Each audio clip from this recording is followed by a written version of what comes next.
ইতিমধ্যেই বন্ধ হয়ে গেল খাদ্যসাথী প্রকল্পটি কিন্তু বন্ধ হয়ে গেছে বন্ধুগণ, এবং রেশন কার্ড সংক্রান্ত নতুন কিছু আপডেট এসছে যেটা আজকের এই ভিডিওতে আপনাদের সঙ্গে আলোচনা করতে যাচ্ছি। তো হ্যালো এভরিওয়ান, আপনাদের সঙ্গে রয়েছে আমি সমীর। আপনারা দেখছেন আপনাদের প্রিয় YouTube channel my smart suggest. বন্ধুগণ, আজকে পশ্চিমবঙ্গের মুখ্যমন্ত্রী পদের দায়িত্ব গ্রহণ করলেন মাননীয় শুভেন্দু অধিকারী মহাশয়। তার সঙ্গে সঙ্গেই রেশন কার্ড পোর্টালে কিছু পরিবর্তন কিন্তু লক্ষ্য করা গেছে। যেই পরিবর্তনগুলো আজকে আপনাদের সামনে তুলে ধরবো, আশা করব প্রথম থেকে শেষ অবধি ভিডিওটির সঙ্গে অবশ্যই থাকবেন। তো চলুন কথা না বাড়িয়ে ভিডিওর যে আলোচনা সেই আলোচনা আমরা আজকে শুরু করি। তো আপনারা আপনাদের কম্পিউটার অথবা মোবাইল ফোনের যে কোনো একটি ব্রাউজারে এসে সার্চ করবেন রেশন কার্ড।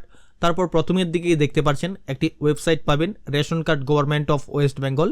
এটাতে ক্লিক করলে এই ধরনের একটি ওয়েবসাইট আপনারা পেয়ে যাবেন। ওয়েবসাইটটিতে প্রবেশ করার সঙ্গে সঙ্গে দেখতে পারবেন এই ওয়েবসাইটের যে পুরনো ইন্টারফেস টোটালটাই কিন্তু আপডেট হয়ে গেছে। ওয়েবসাইটে এলে দেখতে পারবেন পশ্চিমবঙ্গের মুখ্যমন্ত্রী মাননীয় শুভেন্দু অধিকারী মহাশয়ের ছবি, তার সঙ্গে সঙ্গে ভারতের প্রধানমন্ত্রী মাননীয় নরেন্দ্র মোদীর ছবি এখানে কিন্তু দেওয়া রয়েছে। তার সঙ্গে সঙ্গে দেখতে পাচ্ছেন যে এখানে নোটিশ, প্রেস রিলিজ বা গভর্নমেন্ট অর্ডার যেগুলো দেওয়া হবে সেগুলো এখানে দেখা যাবে, এবং ড্যাশবোর্ড সংক্রান্ত এখানে দেখা যাবে। তারপর নিচের দিকে এলে দেখতে পারবেন কিছু গুরুত্বপূর্ণ ইন্টারফেস যেগুলোর সঙ্গে আপনাদের পরিচয় হওয়া জরুরি। এখানে প্রথম অপশনটি দেখতে পাচ্ছেন link Aadhaar card with ration card, অর্থাৎ আপনি যদি আপনার রেশন কার্ডের সঙ্গে আধার কার্ডের লিঙ্ক করতে চান তাহলে এই অপশনে ক্লিক করে দেখতে পারবেন apply for new ration card. নতুন রেশন কার্ডের আবেদন করতে গেলে এখান থেকে করতে হবে। তারপর হচ্ছে ডাউনলোড অ্যাপ্লিকেশন ফর্ম, এবং অ্যাপ্লিকেশন ফর্মটা ডাউনলোড করলে এখান থেকে করবেন।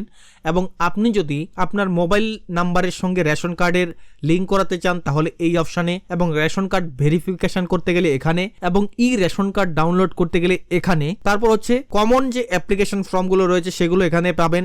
তারপর যারা আপনারা রেশন কার্ডের আবেদন করেছেন এবং স্ট্যাটাস কি রয়েছে সেটা জানতে হলে এখানে, এবং রেশন কার্ডের যে আপনার রেশন কার্ডের ট্রানজ্যাকশন সমস্ত যে ডিটেলস সেগুলো এখানে পেয়ে যাবেন। এবং যদি কেউ রেশন কার্ডের ডিস্ট্রিবিউটর নিতে চায় তাহলে এখান থেকে অ্যাপ্লাই করতে পারবে। তো এই যে রেশন কার্ডের ওয়েবসাইটের পরিবর্তন, এখানে কিন্তু কিছু কিছু চেঞ্জেস এসছে যেগুলো আপনাদের জেনে রাখা আবশ্যিক। তো এগুলো আপনারা এখান থেকে জানতে পারবেন। তারপর উপরের দিকেও কিছু অপশন পেয়ে যাবেন যেগুলো আপনাদের প্রয়োজন অনুসারে আপনারা এখান থেকে দেখে নিতে পারবেন। তো এই ছিল আজকের ভিডিও, এবং রেশন কার্ডের অ্যাপ্লিকেশন বা বিস্তারিত যে প্রসেসগুলো সেগুলো পরবর্তীতে ধীরে ধীরে ভিডিওর মাধ্যমে জানাবো। তো আপনাদেরকে এটাই জানানো ছিল যে রেশন কার্ডের যে পোর্টাল সেটা পরিবর্তন হয়ে গেছে, আপনারা কেউ ঘাবড়াবেন না, কারণ পুরনো যে পোর্টাল ছিল সেটা দেখে সবার অভ্যাস হয়ে গেছে। তো নতুন করে এই ধরনের পরিবর্তন লক্ষ্য করা গেলে সবাই হয়তো প্রথমত ঘাবড়ে যাবে, তো ঘাবড়ানোর কিছু নেই, এটা আপডেট হয়েছে।